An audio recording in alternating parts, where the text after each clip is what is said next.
Et bonsoir tout le monde, j'espère que vous allez bien. Ici il fait chaud, il fait très très chaud. Donc voilà, j'espère que je vais pas trop dégouliner en live. Normalement il fait froid, il fait frais là où je suis, mais ce soir il fait particulièrement chaud. Voilà, c'était l'info pertinente de ce début de live. Donc bonsoir Whipping, ça va? Salut Tibbs. Je te demande si ça va, mais on s'est quasi parlé toute la journée sur le chat The Sprawl.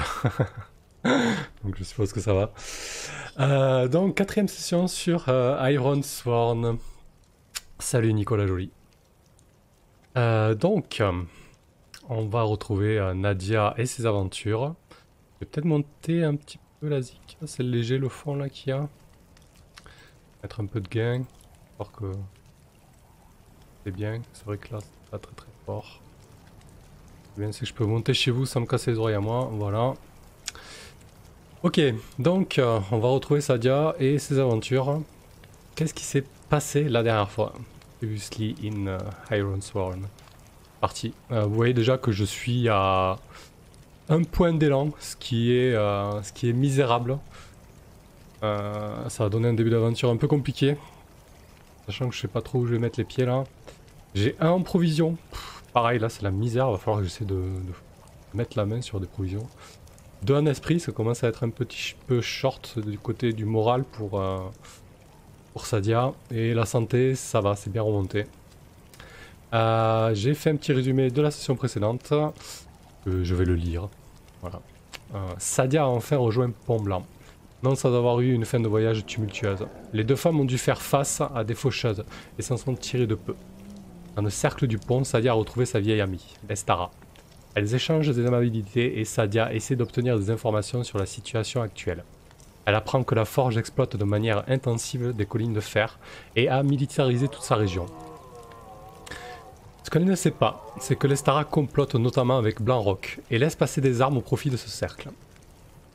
Voilà, ça commence bien. Elle commence à comploter dans le dos de Sadia alors qu'elle pense que c'est son ami. Ensuite, Sadia a écrit à son fils, Murat, pour l'intimer de la rejoindre, et il a accepté et pris la route. Ça c'était en off, je lui ai envoyé un courrier, via un messager. Donc il est en route, je sais pas quand est-ce que je vais le revoir, mais voilà, il est en chemin.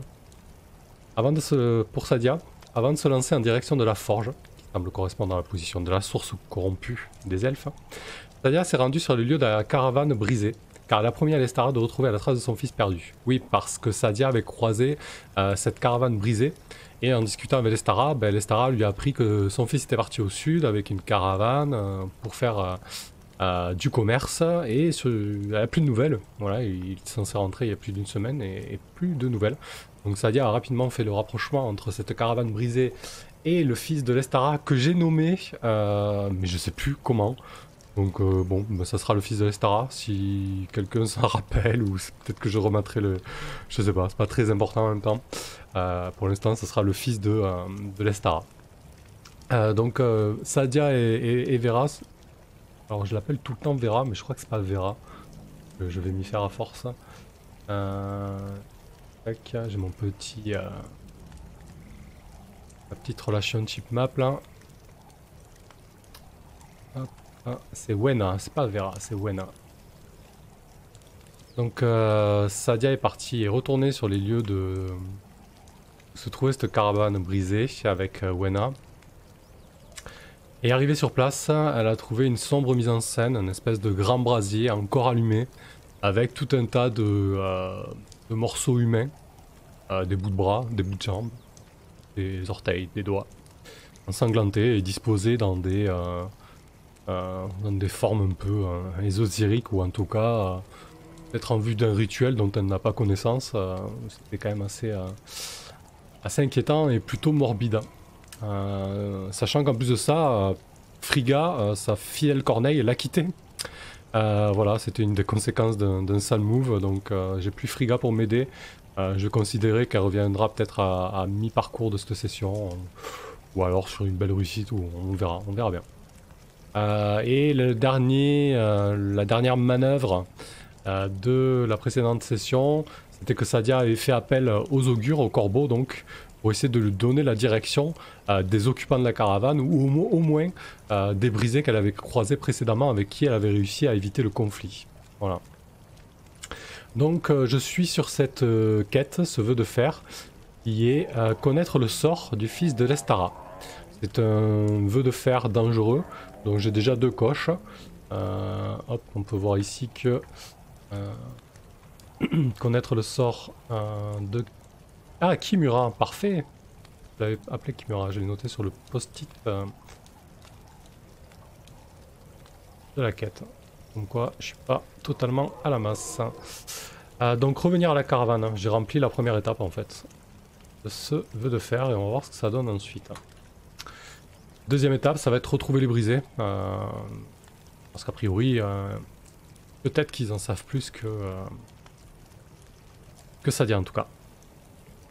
Ouais, merci Nico, je viens de le voir. Il y a du décalage entre le live et ce que je vous dis. Voilà, donc je pense que c'est pas mal pour un résumé, c'est amplement suffisant. On va se relancer dans l'aventure. Qu'est-ce qui s'est passé? Pourquoi j'ai mon truc qui est résumé là? Oula, ça va pas du tout ça. Voilà, donc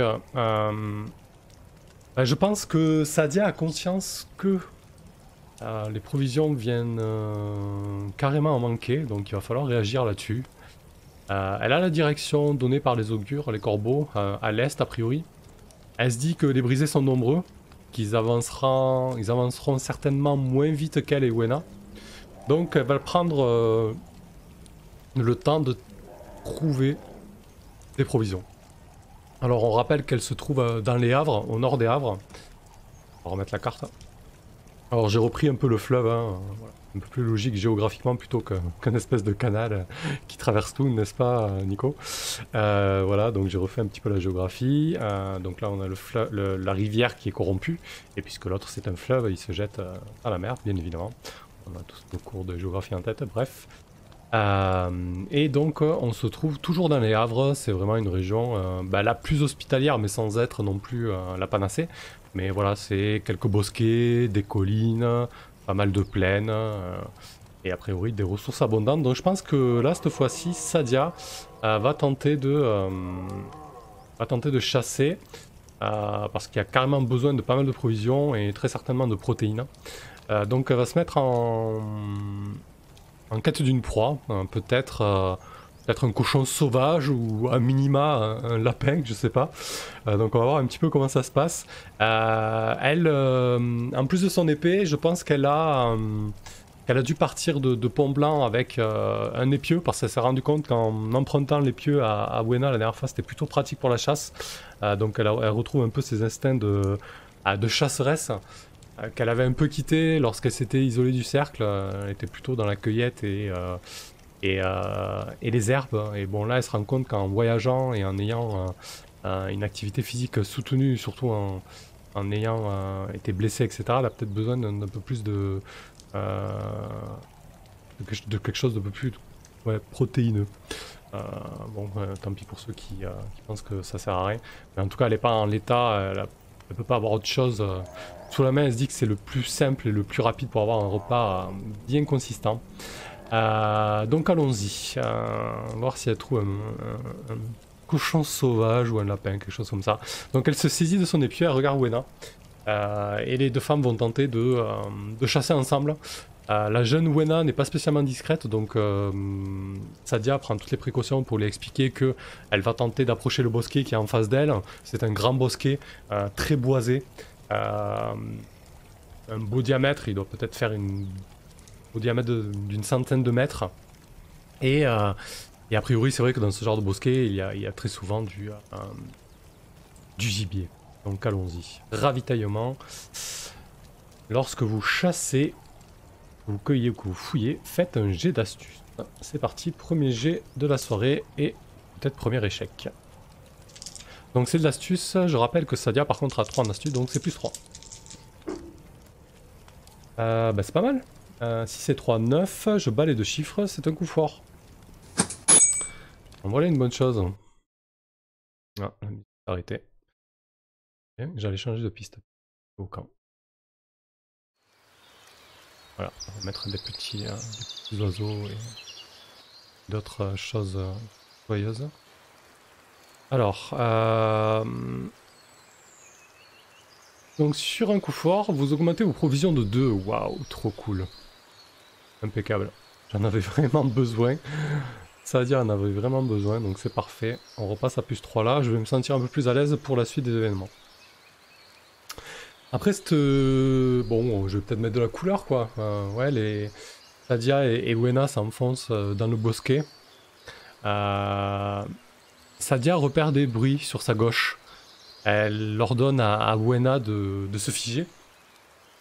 La jeune femme s'exécute. Et prestement, Sadia projette sa lance, mais plutôt, ouais, c'est plutôt un javelot plutôt qu'une lance en fait. Son trait sur un énorme cochon sauvage. Un jeune, un juvénile, qui a quitté sa mère depuis peu et qui n'a sûrement pas les réflexes nécessaires pour survivre à ce genre de coups. Et la bête se fait perforer de part en part au niveau du cou et tombe raide morte. Wena affiche un sourire radieux et limite si elle applaudit pas à Sadia devant un tel coup de maître. Sadia est satisfaite elle aussi, elle se targue d'un grand sourire à son tour et les deux femmes se mettent à dépecer la bête, à découper des beaux quartiers de viande. Bon, ça va être de la consommation immédiate, pas le temps de la saler ou autre, mais le temps est plutôt frais. Donc elles prendront le reste de la journée pour en consommer et puis en cuire quelques morceaux pour le lendemain, peut-être le surlendemain. Et elles se remettent donc en route. Donc l'objectif est de retrouver les brisés. Je pense que pour ça, Sadia va tenter de puiser dans ses connaissances de pistage. Parce que elle a fait la Légion, c'était une porteuse de bouclier. Elle a sûrement fait ses premières armes en tant qu'éclaireuse au sein de l'entraînement militaire auquel a droit tous les habitants des Terres de Fer. Et surtout, lorsqu'elle a vécu ces 10 dernières années seule, ben, elle a bien fallu qu'elle piste des animaux, qu'elle se déplace seule dans la sylve profonde. Donc je pense qu'elle a acquis pas mal de compétences d'observation, de prudence et de pistage. Donc elle va se servir un peu de tout ça. Le coin qu'elles attaquent là, bon, c'est pas très éloigné de la Croix-Rouge, hein. Ça va être un peu plus au nord-est, peut-être voilà, bien au nord de première rencontre peut-être. Étant donné que c'est vraiment une zone un peu septentrionale sur les terres de fer et qu'il y a un grand fleuve à proximité avec sûrement tout un tas de cours qui en partent, donc c'est assez boisé, c'est un peu plus boisé, un peu plus vert, il y a un peu plus de cours d'eau et il y a très certainement un peu plus de collines aussi, donc on passe d'un environnement assez pauvre visuellement à quelque chose qui devient un peu plus dense, donc elle s'avance petit à petit dans cet environnement qui change. Et l'idée là c'est de recueillir des informations pour tenter de mettre la main sur une piste convenable. Ouais, ce soir j'ai décidé de mettre toutes les chances du côté de Sadia. Que la fois dernière j'ai vraiment navigué d'échec en échec, c'était assez compliqué. Donc je vais tenter de m'apparer d'un avantage là. Lorsque vous évaluez une situation, que vous faites des préparatifs ou que vous tentez d'obtenir un moyen de pression, visualisez votre action, je vais le faire et faites un jet. Concrètement, je vais encore utiliser mon expertise et mon inspiration pour jeter sur astuce. Allez, c'est parti. Hop. 4 et 3, 7. Oh ah putain la vache. 4 et 3, 7. Double 7. Je ne bats pas les 7. C'est donc un échec, mais en plus de ça, c'est un échec avec un rebondissement majeur. On va aller faire un petit saut sur les règles, voir exactement ce qu'ils nous disent là-dessus, mais c'est pas bon. Pas bon du tout. Échec. L'égalité représente un résultat négatif renforcé, une complication ou un nouveau danger. Ah ah ah. Ouais, pardon. Échec. Ah, qu'est-ce que ça va être?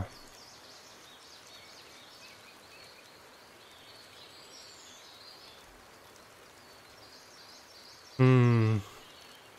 Ouais, je pense qu'elle va se retrouver nez à nez. Soit avec des brisés. Alors, je vais peut-être m'aider de l'oracle. Histoire d'avoir peut-être une piste. Alors, est-ce que je tire sur action et thème? Ou alors... qu'est-ce qu'on a? Rebondissement majeur pour introduire une surprise ou une révélation dans le défi. Dans le récit, pardon. Ouais, je vais peut-être voir. Ça m'inspire rarement, rebondissement majeur. Un piège déclenché. Ah, ben là, pour le coup, c'est inspirant, oui. Ah, là, je prends. Un piège déclenché. Je pense que Sadia, ben, elle va se le bouffer, ce piège. Elle va se le bouffer direct, hein. Et je vais tirer un action et un thème pour les poseurs du piège. Aider et aider. Waouh. Aider et aider. J'écris parce que ça m'aide en général à réfléchir ensuite. D'accord. Très bien. Eh ben, elle va tomber dans un piège. Elle va subir des dégâts. Littéralement, c'est vraiment le... Elle va subir des dégâts et elle va se retrouver piégée. Elle va tomber dans une... C'est Sadia qui va tomber dans le piège. Et du coup, elles vont se retrouver un peu séparées. Et Wena, ça risque d'être compliqué. Ouais, il va y avoir une espèce de grande fosse, quelque chose de très classique, hein. Un piège à sanglier, quoi. Une grande fosse avec des épieux au fond, assez profonde, dissimulée par un tapis de branchages et de feuilles. Et Sadia va tomber dedans, sans prévenir. Elle va faire une chute d'un mètre, un mètre et demi. C'est pas très haut, il faut pouvoir le récupérer le sanglier ensuite, peut-être 2 mètres maximum. Et surtout, elle va se prendre un épieu direct. Alors, je suis sur une quête dangereuse. En général, les choses dangereuses, ça inflige combien de dégâts dans les actions de combat? Ça me permettra d'avoir une idée de dégâts. Alors, combat. Ouais, sur du dangereux, on est à 2 dégâts. Donc, c'est très bien. Enfin, c'est très bien. Pas très bien, mais... Et donc, je vais faire un test à subir des dégâts. Elle a passé 2 à 4, Sadia. On va peut-être mettre une musique un peu plus descente.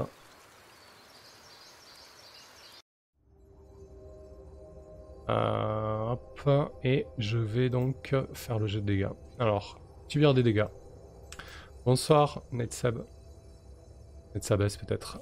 Lorsque vous devez faire face aux dégâts physiques, à des dégâts physiques, vous subissez une pénalité de santé égale au rang de votre adversaire, donc 2 là pour le coup. Si votre santé tombe à 0, c'est pas le cas. Faites un jet de santé ou de fer. Dans tous les cas, ça fait plus 2.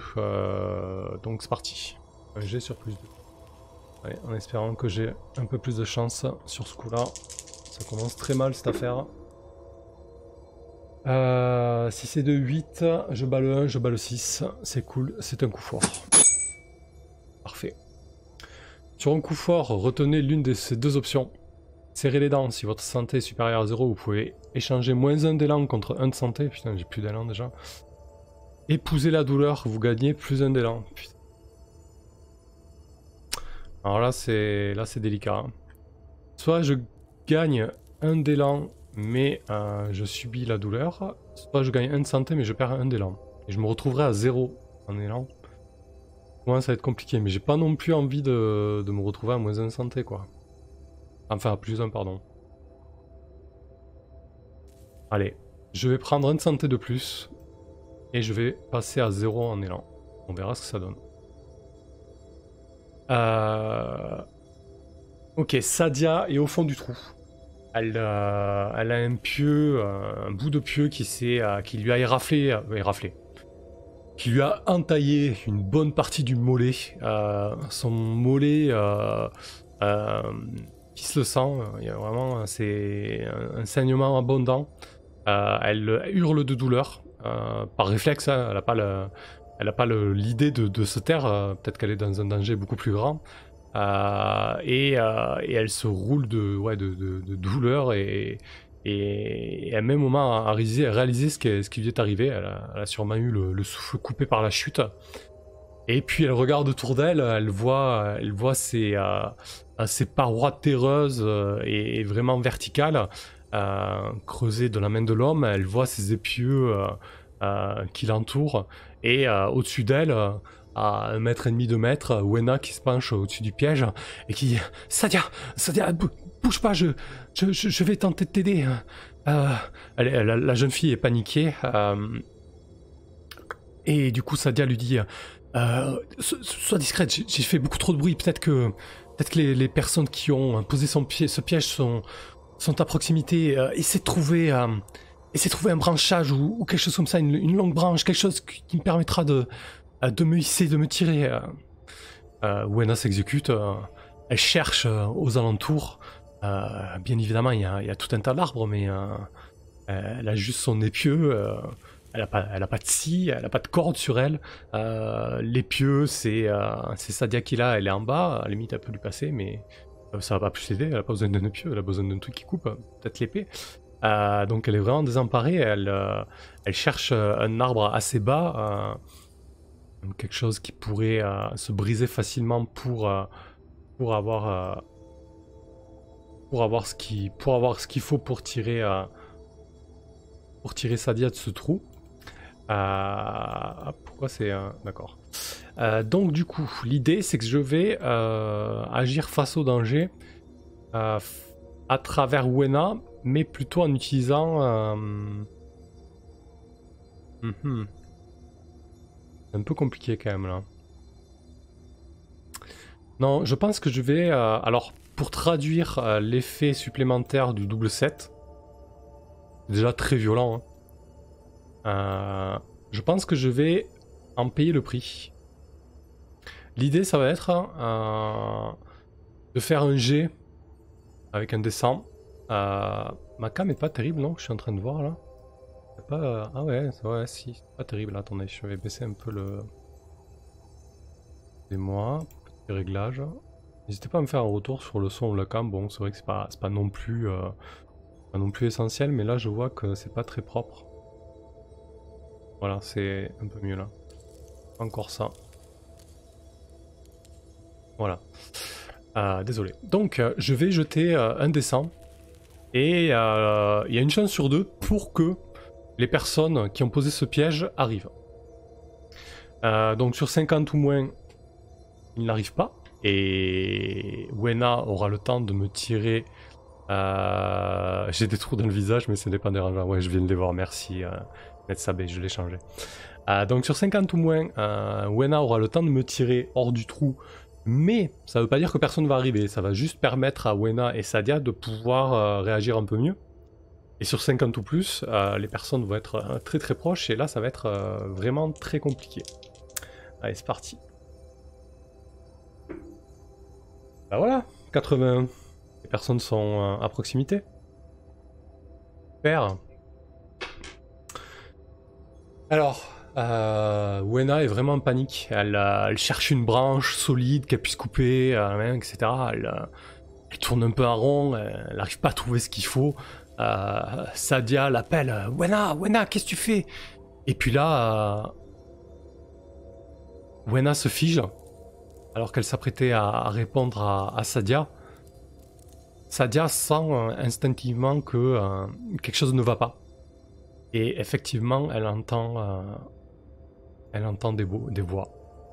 Elle entend des voix qui s'approchent de sa position. Et Wena, figeant, elle se retrouve rapidement face à 3 brisés. 2 hommes et une femme, vêtus assez sommairement, de bêtes et peut-être choses, ouais, bêtes, c'est tout. Ouais, peut-être des tissus assez archaïques. Peut-être du lin, tu sais, ouais. Et toujours avec ces tatouages assez stylisés. Et les 3 brisés font face à Wena. Et ils commencent à s'adresser à elle dans une langue des terres de fer, mais archaïque en fait. On va dire que c'est du germanique archaïque. Suffisamment pour que Wena comprenne que c'est menaçant et qu'il lui demande de ne plus bouger. Et l'un des brisés se rapproche du piège et regarde Sadia. Donc peut-être que le brisé s'attendait à avoir une proie. Finalement, il se retrouve avec une femme à l'intérieur de ce piège. Quoi qu'il en soit, un des brisés se rapproche de Wena et le menace de sa lance. Et la menace de sa lance. Wena ne sait pas trop quoi faire. Elle pose son arme au sol. Elle est toute seule face à 3 personnes. Elle n'est pas folle. Sûrement que du bas de son piège, Wena entend le choc de l'arme de Wena qui tombe au sol. Et donc cette personne qui se penche au-dessus d'elle. Elle ne lui dit rien, elle retourne vers les autres brisés. Ils commencent à avoir une discussion intense entre eux. Peut-être qu'il y a un semblant d'engueulade, qu'ils ne savent pas vraiment quelle marche à suivre, quelle suite donner à cet événement un petit peu particulier. Et au bout d'un moment, on lance une corde à Sadia. Et un des brisés, une femme, lui dit dans une langue rocailleuse, enfin dans une langue un peu archaïque, allez, monte. Sadia, à part s'exécuter, n'a pas grand chose à faire. Malgré la douleur qui tiraille son mollet, elle se saisit des 2 mains de l'épaisse corde, tente de s'appuyer avec sa jambe valide, et la femme se met à tirer avec une force assez impressionnante. Et rapidement, Sadia se retrouve en dehors du trou. Elle se rend compte que Wena a désormais les poings liés. Et très rapidement, Sadia, elle aussi, se retrouve avec les poings liés. Désarmée. Elle accepte son sort. C'est très bien qu'elle ne pouvait pas faire autre chose. Et elle suit ce groupe de 3 brisés qui les mène un peu plus vers l'est. En route, Sadia essaie de communiquer avec eux. Elle leur dit qu'est-ce que vous nous voulez Vous voyez bien, je suis blessé, n'avancez pas si vite. Attendez s'il vous plaît, on peut discuter. Je suis sûr de reconnaître certaines de vos peintures. J'ai croisé certains d'entre vous hier, ici même. Hier ou il y a 2 jours. Elle essaie d'entamer une conversation avec eux. Je pense qu'elle défie le danger. Parce que bon, elle n'est pas dans une position de pouvoir parlementer. Et peut-être que ça va agacer ces geôliers. Lorsque vous tentez quelque chose de risqué, c'est ce qu'elle fait. Visualisez votre action et faites un jet. Je pense qu'elle use son charme, sa loyauté, son courage. Elle va faire un jet avec le cœur. Ça fait plutôt sens là. Donc Sadia a 2 en cœur. Alors c'est parti. Peut-être que ça lui permettra d'avoir une ouverture pour quelque chose. Je sais pas. En tout cas, elle peut pas rester silencieuse. C'était une très bonne idée de jeter les dés, voilà. Je pense que la prochaine fois, je m'abstiendrai. 1, 2, 3, je bats pas le 5, je bats pas le 0. C'est un échec. Sur un échec, vous échouez ou vos progrès sont minés par un rebondissement dramatique ou vous devez en payer le prix.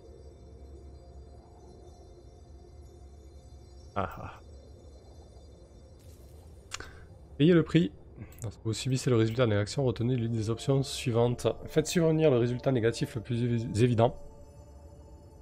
Visualisez 2 résultats négatifs, évaluez l'un des 2 comme probable, puis consultez l'oracle en utilisant le tableau oui-non.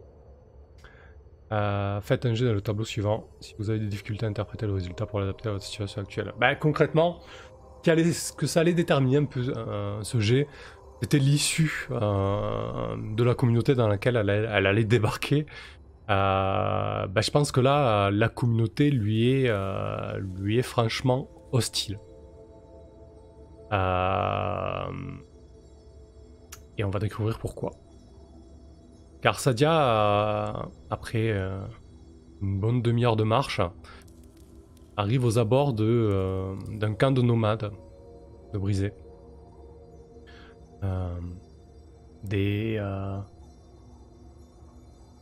Alors c'était un camp de nomades qui s'est organisé autour d'une caverne en flanc de colline assez abrupte. À l'extérieur, il y a un grand foyer qui est en train d'être creusé et en vue d'une belle flambée ce soir. Non loin de ça, on est en train de saigner une bête. Ce qui fait tiquer Sadia, c'est que cette bête est un bœuf. Alors que les brisés ne donnent pas tellement dans l'élevage, ou alors ils ont parfois quelques chèvres, quelques moutons, mais ils s'encombrent rarement de gros bestiaux. Difficiles à contrôler, plus lents, et surtout ça ne fait pas partie de leur habitude. Donc elle se dit peut-être que ce bœuf est issu d'un pillage. Elle s'occupe l'esprit avec ce genre de considération. Parce que elle remarque très rapidement que le camp est sur le pied de guerre. Salut local. Le camp est sur le pied de guerre, il y a bien une vingtaine, voire une trentaine de brisés. Elle doute que tout le monde soit présent. Quand elle dit une vingtaine, une trentaine de brisés, c'est de guerriers quoi. Hommes et femmes, peinturlurés de haut en bas, en train de noircir des épieux, en train d'aiguiser des pierres, en train de tailler des os, de confectionner des arcs. On sent vraiment que qu'ils sont sur le pied de guerre. Lorsqu'elle constate ça, elle adresse un regard inquiet à Wena. Merci local pour le subscribe sur Twitch. Super. Lorsqu'elle remarque ça, elle adresse un regard inquiet à Wena. La jeune femme est clairement terrorisée. Elles ont été malmenées sur le trajet. Elles ont été tirées, certainement insultées, malmenées. Et Sadia, en plus de ça, qui est blessé, doit encore plus ressentir la douleur. Et arrivé au centre du camp, non loin de ce foyer qui est en train d'être creusé, on les jette au sol, on les fait s'asseoir de manière violente. Et la chef de ce groupe d'éclaireurs de brisés, qui menait un petit peu la troupe, leur dit ne bougez pas, on va voir le chef et nous revenons. De toute manière, les deux femmes se regardent un petit peu interloquées, Sadia et Wena. Elles se demandent bien où elles pourraient aller, entourées de brisés, armées, etc. Et peu de temps après, un homme arrive. Un vieil homme. Voûté.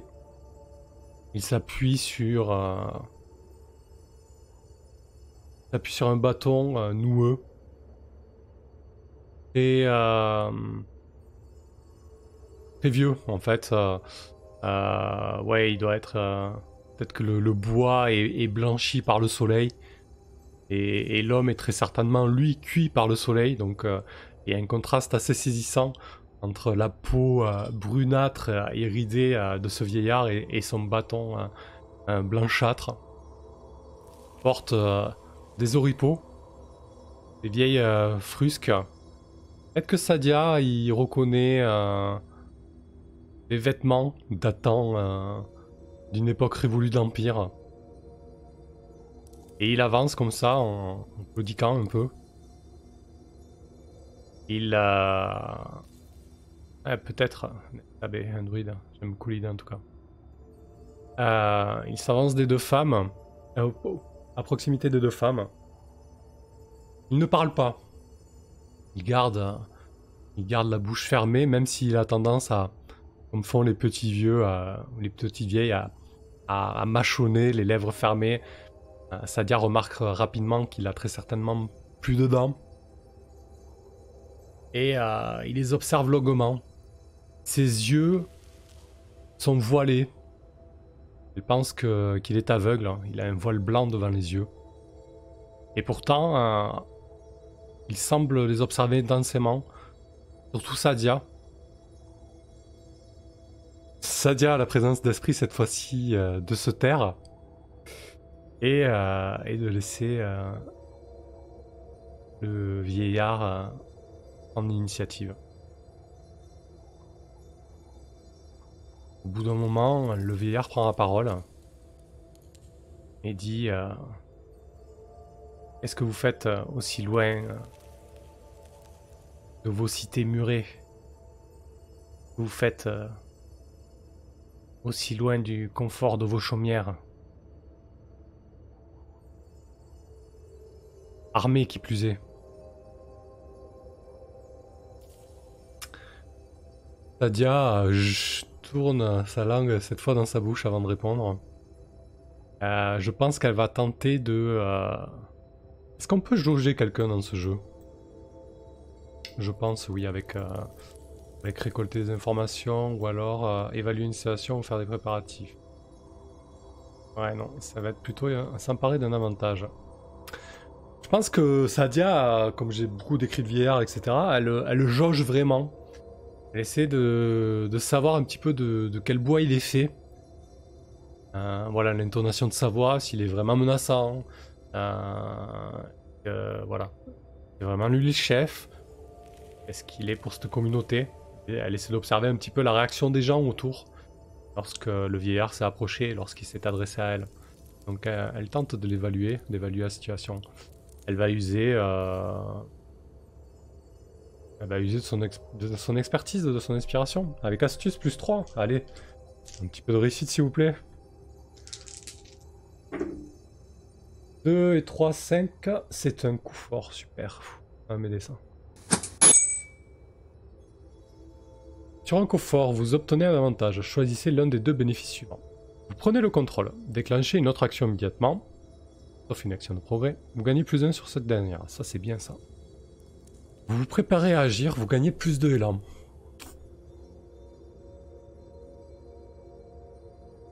Je pense que Sadia va prendre le contrôle et va sauter sur l'occasion pour tenter de... un peu un va-tout quoi. Un tout pour le tout. Elle va y aller franco avec le vieillard. Lorsqu'il lui pose la question de savoir... Donc du coup je choisis l'option... je déclenche immédiatement une autre action. Vous gagnez plus 1 sur cette dernière.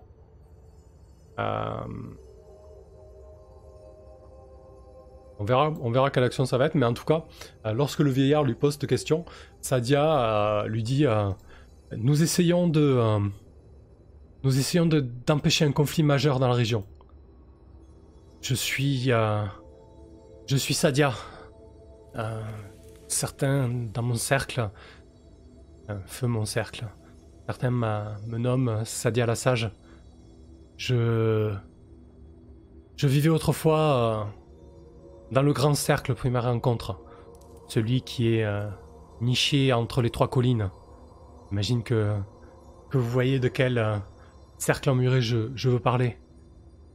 Et il y a un grand danger qui pèse sur cette région. Et si on n'y prend pas garde et si on ne fait rien, ce danger pourra avoir un grand préjudice pour vous. Et là, elle regarde autour d'elle, elle regarde les guerriers, les guerrières, les armes qui sont en train d'être affûtées, etc. Et il se peut même que ça soit déjà le cas, je me trompe. Je ne suis pas un ennemi, je ne suis pas une menace. Et il se pourrait même que je devienne une alliée. Elle donne tout ce qu'elle a. Tout le cœur qu'elle peut y mettre.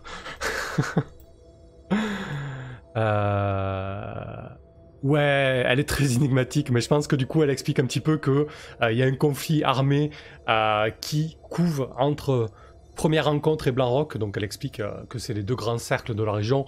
Très certainement que le vieillard l'écoute en opinant du chef. Il connaît très certainement ces deux grands cercles. Les brisés vivent à l'écart de toute civilisation, mais ils parcourent les terres de fer et ils savent très bien qui vit où, quoi. Donc elle expose vraiment, elle explose rien du tout. Elle expose vraiment la situation. Alors, soit elle fait face au danger, mais je suis pas certain. Alors, peut-être dans les actions de relation. En gros, ce qu'elle dit, elle essaie de contraindre le vieillard. Elle essaie de faire en sorte de pas finir découpé en morceaux ou autre ce soir. Et elle essaie de persuader le vieillard qu'elle pourrait être une alliée de taille, et en tout cas qu'elle n'est pas une ennemie. Donc on va partir là-dessus. Lorsque vous tentez de persuader quelqu'un de faire quelque chose, donc là en l'occurrence de lui donner un peu plus de latitude, visualisez votre approche et faites un jet. Donc là c'est clairement du charme, de l'apaisement, c'est du cœur. Hein. Et donc j'ai 2 en cœur, plus 1, ça fait un plus 3 là. J'ai pas de lien avec cette communauté, peut-être que ça viendra. 3 et 3, 6. Oh non, putain. Échec, c'est un échec. Je ne bats pas le 6 et je ne bats pas le 10. Désolé. Papa.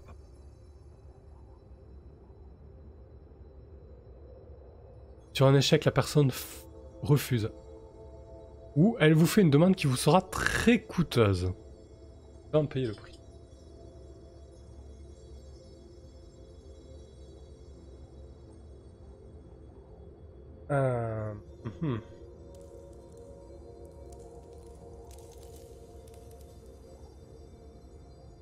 Bon, elle va refuser à moitié, elle va me faire une demande très coûteuse. Hein.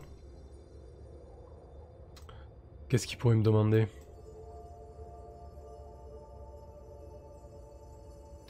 Qu'est-ce qu'il y a là dans ce tableau là?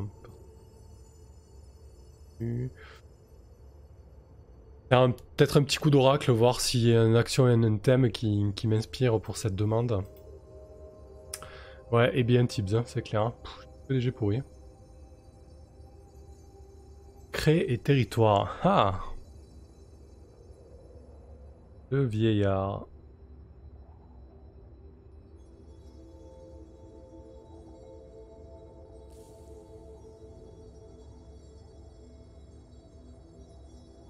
Ok. Voilà ce qu'il lui demande. Créer et territoire. Ok.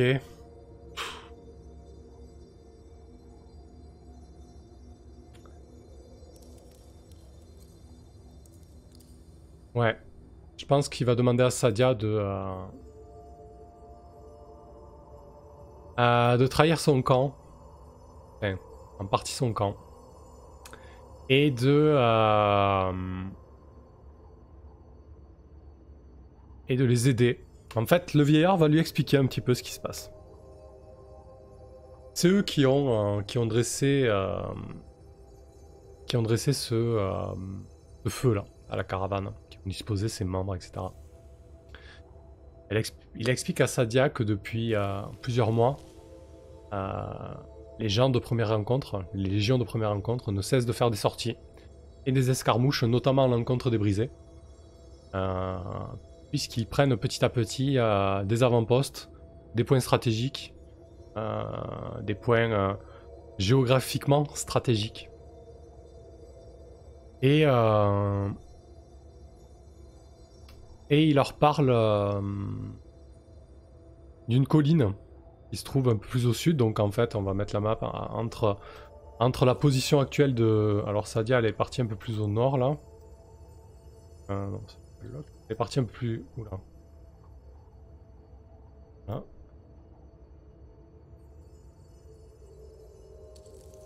Je vais y arriver. Elle est partie un peu plus au nord. Et du coup entre la position de Sadia actuelle et première rencontre, il y a un avant-poste Un avant-poste qui est constitué d'une tour massive, assez vraiment une tour rupestre, vraiment un carré avec des gros blocs de pierre, pas très haute. Mais cette tour a été construite sur un site sacré pour les brisés. Et ce vieil homme, visiblement, tient énormément à ce site sacré. Cela fait un moment que Première Rencontre avait abandonné cet avant-poste, parce que la paix régnait, parce qu'il n'y avait pas trop d'intérêt d'avoir un contingent d'hommes là-bas. Et du coup, les brisés, c'était un petit peu leur point de chute, notamment pour fêter les équinoxes. Et là, ils se sont fait virer Manu Militari, il y a eu des morts, il y a eu des escarmouches. Et le vieillard, il compte bien récupérer son site sacré, et il compte bien fêter le prochain équinoxe là-bas. Donc il voit bien l'opportunité qui s'offre à lui.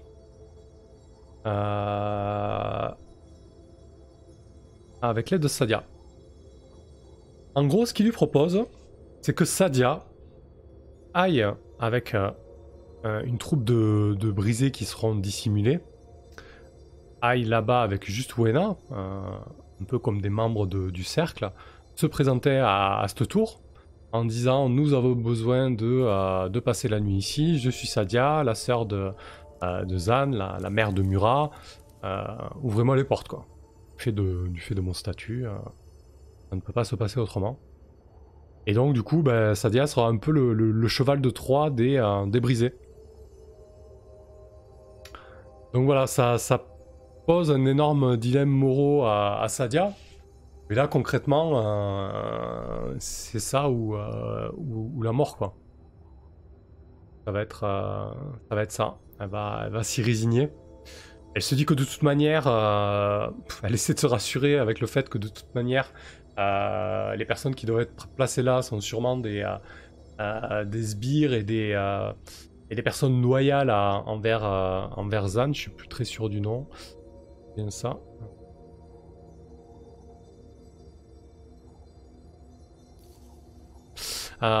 Des personnes loyales envers son frère, Zan. C'est ça. Du coup, voilà, elle essaie de se donner bonne conscience avec ça.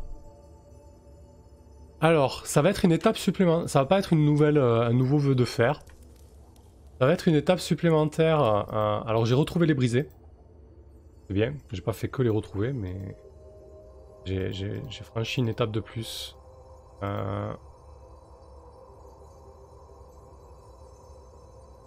Une étape de plus sur ma quête pour connaître le sort de Kimura, mais par contre, désormais, s'emparer, on va lui donner un petit nom à ce tour quand même.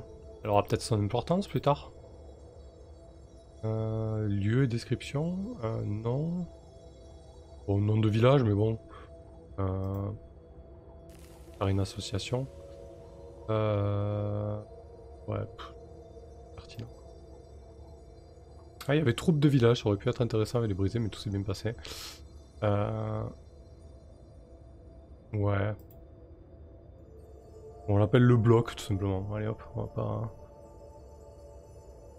Et enfin, pour les personnes des terres de fer, c'est le bloc. Mais pour les brisés, ça a certainement un tout autre nom. Le monolithe, ouais. On l'appelle comme ça. Peut-être qu'il y avait... des menhirs ou des choses dans ce goût-là. S'emparer du bloc pour les briser. Du coup, j'avance des jalons sur connaître le sort du fils de l'Estara.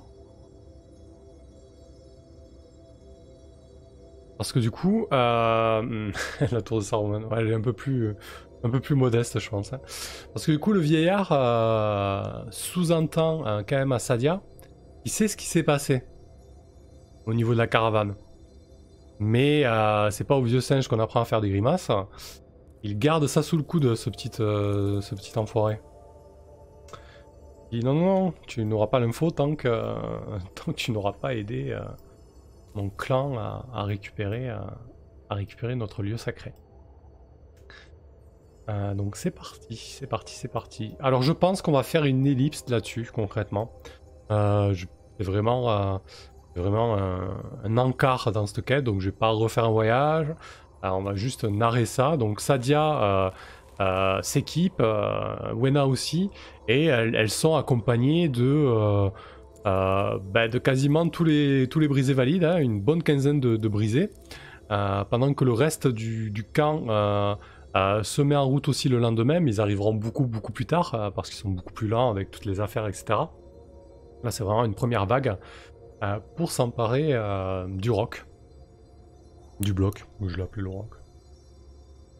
Je vais peut-être le mettre sur la carte. Bon, ça fera peut-être un lieu intéressant, stratégique. Hop, il y a une petite tower qui passe bien là, Nicode Finder.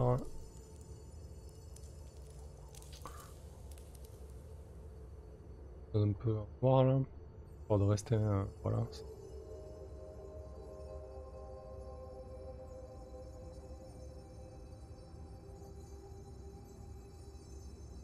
On va le mettre là. Ça va être 7. Le lieu 7 c'est la forge. Et le lieu 8, le bloc. Parfait. Hop là.